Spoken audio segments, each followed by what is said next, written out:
KBP news Rajasthan.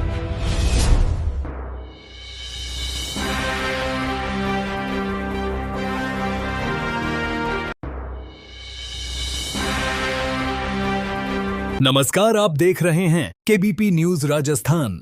इस वक्त की बड़ी खबर।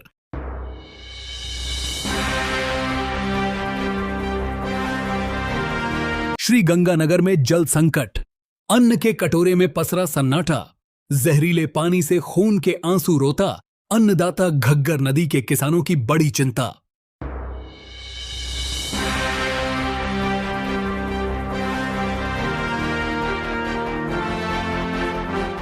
राजस्थान का श्रीगंगानगर जिला अन्न का कटोरा कहलाता है। इस बार अन्न के कटोरे के किसान हैं वो बड़े मायूस नज़र आ रहे हैं, क्योंकि जो मेरे पीछे देख रहे हैं ये पानी का जो बहाव बह रहा है, इस पानी के बहाव में सारा का सारा पानी है वो लवणीय है और किसान इस बार चावल की फसल है वो समय पर नहीं बो पाएंगे, कारण कि इस लवणीय पानी से सारी ज़मीनें खराब होने की आशंका है, जिससे किसान बड़ा मायूस नज़र आ रहा है। और क्षेत्र के जो किसान हैं, जो अनूपगढ़ तक के किसान हैं, वो इस बार ये चिंता कर रहे हैं कि इस पानी से अगर चावल की खेती हुई तो नुकसान होने की ज़मीन में बड़ी आशंका बनी रहेगी, जिससे किसान लगातार चिंतित है और सरकार से यही मांग कर रहा है कि इस पानी को, जो लवणीय पानी आ रहा है पीछे से, उसे बंद करवाया जाए। इसके लिए किसानों ने कई बार आंदोलन भी किए। लगातार आप हमारी अपडेट केबीपी न्यूज़ राजस्थान पे बने रहिए।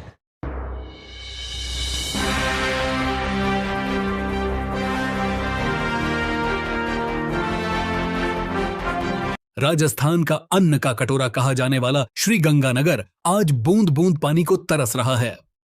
खरीफ सीजन के चरम पर जहां खेतों में धान की रोपाई और कपास की बिजाई की रौनक होनी चाहिए थी, वहां आज सिर्फ सन्नाटा और मायूसी पसरी है। कमजोर मानसून और घग्गर नदी के सूखेपन ने हालात विकट कर दिए हैं। खेतों में धान की पनीरी पककर तैयार खड़ी है, लेकिन सिंचाई के लिए पानी का नामो निशान नहीं है। इस भीषण संकट में किसानों की आखिरी उम्मीद प्राकृतिक डैम रंगमहल स्केप था, लेकिन प्रशासनिक लापरवाही के चलते इस शुद्ध जल स्रोत में सेम नाले का गंदा, जहरीला और लवणीय पानी छोड़ दिया गया। स्थानीय किसानों द्वारा करवाई गई लैब टेस्टिंग में कृषि अनुसंधान अधिकारी विक्रम गोदारा ने पुष्टि की है कि यह पानी फसलों के योग्य नहीं है और खेतों को हमेशा के लिए बंजर बना देगा। इस घोर लापरवाही से धान की बिजाई लेट हो चुकी है। हालांकि विपरीत हालातों में भी अन्नदाता का हौसला टूटा नहीं है। जिनके पास ट्यूबवेल हैं, वे इस उम्मीद में धान की रोपाई कर रहे हैं कि शायद जल्द ही नदी में पानी आ जाए या इंद्रदेव मेहरबान हों। अब तक किसानों ने एसडीएम से लेकर कलेक्टर तक इसकी गुहार लगाई है। अब सरकार से इस मामले को लेकर कितनी गंभीर से लेती है, यह तो आने वाला वक्त ही बताएगा। और साफ पानी की व्यवस्था करने के लिए, खेती व किसानी बचाने के लिए कितने सार्थक प्रयासर होते हैं। देखिए केबीपी न्यूज राजस्थान की ये खास रिपोर्ट्स।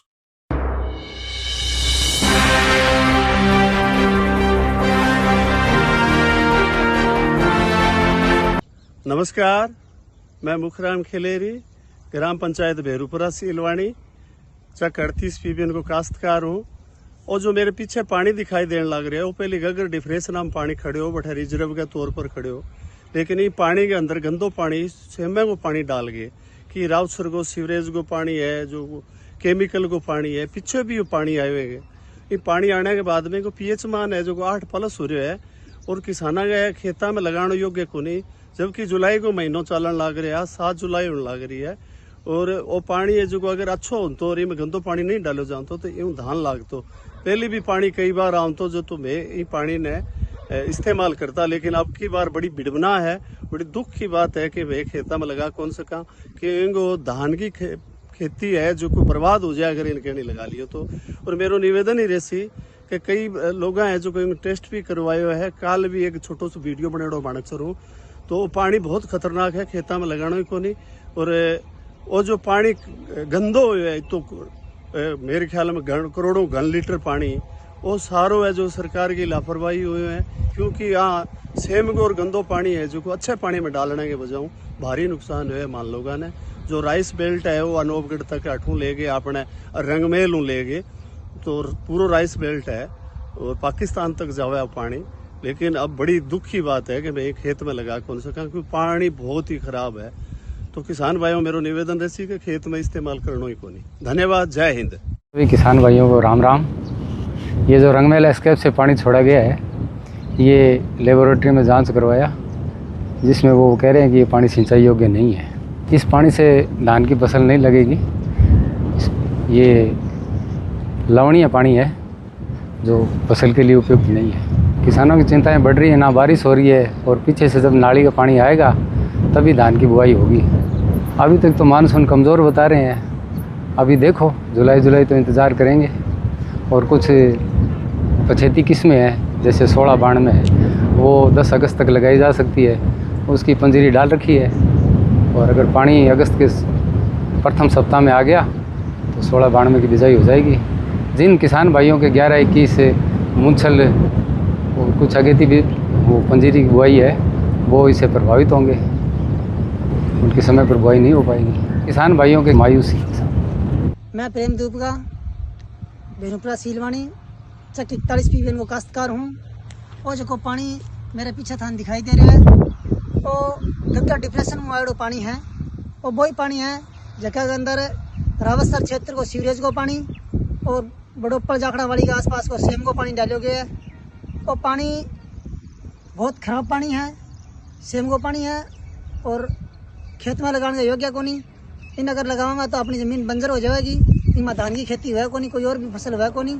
इनको अभी चेक कराओ, लैब टेस्टिंग करवाई तो इनको pH मान 7+ आया है, तो इन खातर वो खराब है और इन खेतों में ना लगाइयो। किसान भाइयों की गुजारिश है कि ये पानी जान दो।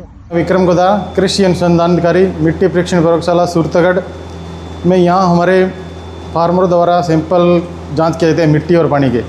और जो फार्मर अभी जो गगर नदी में भाव क्षेत्र में जो पानी आ रहा है वो बहुत ही लवणीय किस्म का आ रहा है, जिसकी इसी 10 से 12 के करीब आ रही है। जिसके अगर यूज हम फसलों में करेंगे या ज़मीन में करेंगे तो ज़मीन लवणीय होगी, फसलों की अंकुरण क्षमता कम होगी और उत्पादन पर इसका गहरा प्रभाव पड़ेगा। जैसे मूंग की फसल है, ग्वार की फसल है, इनका उत्पादन बहुत कम होने की संभावना है। अगर हम लगातार इसी पानी का यूज़ खेतों में करेंगे तो भूमि लवणीय हो जाएगी, वाइट चकत्ते से जगह जगह दिखाई देंगे, जिससे आने वाली फसल में जर्मिनेशन कम होगा। और जो भी हमारे सैंपल फार्मर दे रहा है वो पानी का तो ख़राब है ही है, राइस बेल्ट में बहुत ख़राब होगा इसका नुकसान, क्योंकि जर्मिनेशन कम होगा, बाद में प्रोडक्शन भी कम होगा। और अगर इस पानी को हम लगातार यूज़ करेंगे तो ज़मीन उसर हो जाएगी। और इसके लिए हम किसानों को ये एडवाइस करते हैं कि इस पानी का यूज़ ना करें। और कुछ फार्मर जो अपने सैंपल लेके आ रहे हैं वो रहे कि हमारा इस पानी से जो कुएँ हैं उनका पानी पहले मीठा था और अभी इस पानी के भाव आने से हमारा पानी ख़राब हो गया है। हम ज़मींदारों को, फार्मर को ये सलाह देते हैं कि इस पानी का खेतों में यूज़ ना करें, जिससे आने वाली अपनी ज़मीन भी ख़राब नहीं होगी और ये जो है पानी कुओं का वो भी ख़राब नहीं होगा। ये हमारे पास पिछले 4-5 दिनों से सैंपल आ रहे हैं, रोज़ के 5-6 सैंपल जो ये गगर नदी के भाव क्षेत्र के किसान हैं वो लेके आ रहे हैं। और उनकी इसी कई कुछ फार्मरों की 8 से 12 बढ़ी रही है। जैसे जैसे पानी आ रहा है काफ़ी लंबे टाइम से आएगा तो ये ज़्यादा बढ़ेगी सर, और ये किसानों के लिए नुकसानदायक है। और किसान इसके बचाव करें, इसका यूज़ ना करें। और कुछ फसलों में अगर यूज़ करें तो नहरी पानी के साथ मिलाकर यूज़ करना चाहिए इसको। साल में नियमित रूप से फार्मरों के मिट्टी पानी के सैंपलों की जांच की जा रही है। लास्ट ईयर में प्रयोगशाला के अंदर 7,000 के करीब सैंपल आए थे मिट्टी के और 1200 सैंपल पानी के जाँच की गई थी। और अभी इस साल में 3 महीनों के अंदर पानी के तो 1000 सैंपल के करीब आ चुके हैं और मिट्टी के 700 सैंपल आ गए हैं। मिट्टी की जाँच से फार्मरों को 2 या 3 दिन के अंदर उपलब्ध करवाई जा चुकी है और पानी की उसी दिन 4 या 5 घंटे के अंदर हम पानी की रिपोर्ट फार्मरों को दे देते हैं। और फार्मर को कहीं गंगानगर जाने की ज़रूरत नहीं है। यहाँ पर हम मिट्टी की पूरी कंप्लीट जांच की जाती है, माइक्रोन्यूट्रेंट के सहित पानी की भी जांच की जाती है और फार्मरों को इससे फ़ायदा लेना चाहिए। यहाँ पे मिट्टी की जांच करवा के उसी के अनुरूप फर्टिलाइज़र का यूज़ करना चाहिए। पानी की जाँच तो स्पेशल करवानी चाहिए क्योंकि ये बिरानी क्षेत्र है, इसके अंदर मूँगफली की सोविंग हो रही है और फार्मर सोविंग करने के बाद में काफ़ी टाइम बाद बोलता है कि हमारी प्रोडक्शन कम हो रहा है, क्योंकि काफ़ी देखने को आ रहा है, जांच करने पता चल रहा है कि इधर पानी की बहुत ज़्यादा आ रही है। तो वो जांच करवा के उसी के अनुरूप पानी का यूज़ करना चाहिए जिससे फसल ख़राब नहीं हो और अच्छा उत्पादन बना सके और खर्चा भी कम हो फार्मर का।